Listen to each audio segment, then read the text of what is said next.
हाँ देखिए, mathematics class 10th chapter 13 exercise 13.3 है और इसका क्वेश्चन नंबर 7। ठीक है, यहाँ लिखा है अ सिलेंड्रिकल बकेट, एक बकेट है, सिलेंड्रिकल है, ठीक है, 32 centimetre high and with radius of base 18 centimetre is filled with sand, जो रेत से भरी हुई है।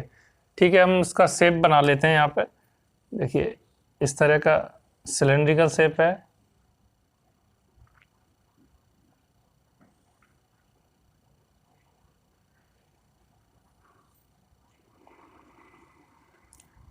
तो h इक्वल टू ये हाइट हो जाएगी, यहाँ रेडियस हो जाएगी r। ठीक है, देखिए यहाँ पे कह रहे हैं सिलेंड्रिकल बकेट है 32 centimetre high, 32 centimetre high and with radius of base. देखो बेस ये है, इसकी रेडियस इसकी आधी हो जाएगी, यानी ये r कितनी है, 18 सेंटीमीटर है, 18 सेंटीमीटर। ठीक है, आगे कह रहे हैं इज फिल्ड विद सैंड, ये रेत से पूरी भरी हुई है। This bucket is emptied on the ground. अब इस बकेट को एम्प्टी यानी खाली कर लेते हैं ग्राउंड में। अगर इसको रेत को ऐसे करके एक जगह ढेर बना देंगे तो वो रेत कुछ इस तरह का ढेर बन जाएगा, इस तरह का ढेर बनेगा, ये कुछ इस तरह का,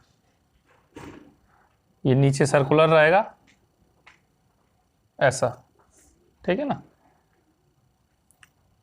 कौन शेप में। अगर इस रेत को हम नीचे ऐसे डाल देंगे तो वो लगभग ऐसा कौन शेप में आ जाएगा। ठीक है, इसीलिए ये कह रहे हैं कि ये कैसा आ जाएगा, एक कॉनिकल हीप। इसको ढेर, हीप मतलब ढेर होता है, रेत का एक ढेर बन जाएगा, कॉनिकल हीप। ठीक है, ऑफ सैंड इज फॉर्म्ड। तो if the height of the conical heap, इसकी जो हाइट है, अगर वो ये कह रहे हैं अगर हाइट 24 सेंटीमीटर है, यानी कि h इक्वल टू, देखो ये h माना है तो इसको h डैश मान लेते हैं। ठीक है, ये 24 सेंटीमीटर है। और आगे और क्या लिखा है, find the radius and slant height. देखो ये दो चीजें फाइंड करनी है, रेडियस और स्लैंट हाइट। रेडियस r होती है, स्लैंट हाइट l होती है। ठीक है, ये स्लैंट हाइट होती है यहाँ से यहाँ तक, ये स्लैंट हाइट है और ये r है। ठीक है, ये भी फाइंड करनी है हमको, ये भी फाइंड करनी है। तो ये r और l ये दोनों फाइंड करनी है, l स्लैंट हाइट है। ठीक है, तो अब देखो यहाँ पे एक चीज तो हमें समझ में आ रही है कि इसका जो वॉल्यूम होगा उतना ही इसमें रेत आएगा।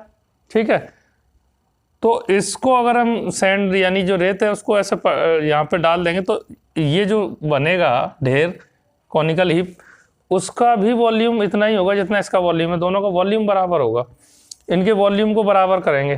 ठीक है, सॉल्यूशन तो हम यहाँ लिखेंगे from figure according to question, question के अनुसार क्या होगा, इन दोनों का वॉल्यूम बराबर कर दो। तो देखो volume of conical heap is equal to volume of cylinder, cylinder यानी सिलेंड्रिकल बकेट। ये सिलेंड्रिकल बकेट है ना, वो इतना ही लिख दो, कोई दिक्कत नहीं। ठीक है, अब देखो कॉनिकल हीप जो है, कॉन का वॉल्यूम क्या होता है 1/3। अब देखो यहाँ पे जो r पता करना है उसको r डैश मान लो, क्योंकि एक r यहाँ भी है।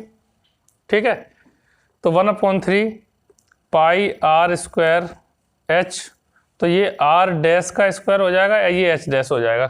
ठीक है, कॉनिकल की बात कर रहे हैं यहाँ पे, और ये सिलेंड्रिकल के लिए इसका होता है वॉल्यूम पाई r स्क्वायर h। ठीक है, तो यहाँ पे r और h सिंपल ही लिए हमने। अब वैल्यूज रख के इसको सॉल्व करते हैं।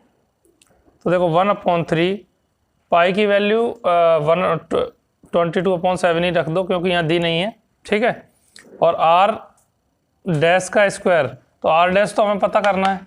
ठीक है, और h डैश जो है वो ये रहा 24, तो इसको 24 लिख दो, इज इक्वल टू पाई। एक काम करते हैं, पाई तो यहीं कैंसिल हो जाएगा, पाई कैंसिल ही कर देते ना सीधे सीधे, तो इसकी आवश्यकता ही नहीं पड़ेगी हमें। 1/3 यहाँ लिख दो।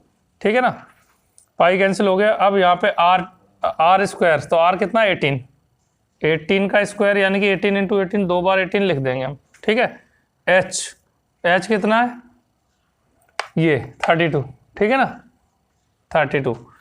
अब देखो 3 के टेबल में 24 आ जाएगा, 3 8 या 24, तो r डैश का square into 8 equal to 18 into 18 into 32, ठीक है। अब 8 से ये कैंसिल हो जाएगा, 8 4 जा 32, तो बचा क्या, आर डैश का स्क्वायर इजकल टू, देखो 18 इंटू 18 दो बार है, तो 18 इंटू 18, और 4 को हम लिख सकते हैं 2 इंटू 2, 2 2 जब 4 होता है। ऐसा मैंने इसलिए लिखा है क्योंकि यहाँ से स्क्वायर हटाएंगे तो यहाँ रूट में आ जाएगी वैल्यू। देखो यहाँ से स्क्वायर हटाते हैं तो ये नियम होता है कि ये वैल्यू पूरी किस में आ जाएगी, अंडर रूट, इस तरह से, ठीक है। तो ये पेयर बन रहे हैं तो ये रूट हट जाएगा, R dash equal to 18 into 2, तो आर डैश इजकल टू क्या आ जाएगा, 18 2 या 36 सेंटीमीटर, ठीक है। तो आर डैश आ गई, एक आंसर तो ये आ गया। हमें ये पूछा था आर डैश यानी ये आर पता करना था, अब ये एल पता करना है, स्लैंट हाइट। तो एल के लिए हम जानते हैं, देखो नाउ एल इजकल टू क्या होता है, under root R square plus H square. L find करने के लिए हमें ये पता होना चाहिए, वैसे भी यहाँ पाइथागोरस थ्योरम का यूज़ करके भी पता आराम से फाइंड हो जाएगा, उसी से ये बनाया है, ठीक है। तो हमने डायरेक्ट लिख दिया एल इजकल टू, इस तरह लिख सकते हैं। तो एल इजकल टू आर की वैल्यू रख देते हैं, आर की वैल्यू 36 है, ठीक है। ये आर यहाँ पे आर डैश है तो आर डैश लिख देता हूँ मैं, ठीक है। और यहाँ पे एच डैश है तो एच डैश लिख देता हूँ।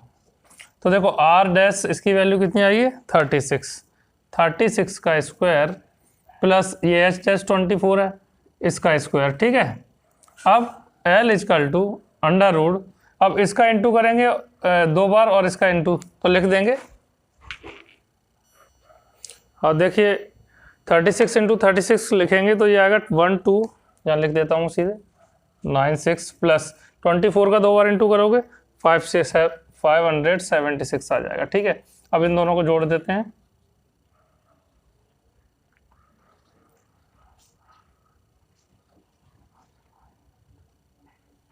ये आ जाएगा। अब इसको सॉल्व करना है हमें, ठीक है। तो कैसे सॉल्व करेंगे, देखिए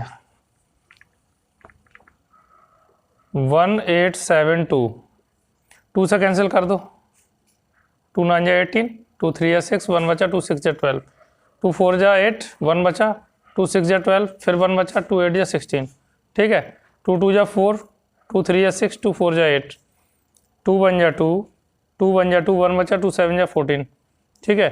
अब देखो 7 1 8 1 9 जोड़ के 3 के टेबल में आ रहा है, 3 से कैंसिल हो जाएगा, 3 3 या 9, 10 11 2 बचे तो 27 होगा, 3 9 या 27। अब 3 1 या 3, 3 3 या 9, अब कैंसिल किससे होगा, 13 से, 13 1 या 13। तो देखो 3 के 2 के पेयर बन रहे हैं और 13 का नहीं बन रहा, ठीक है ना।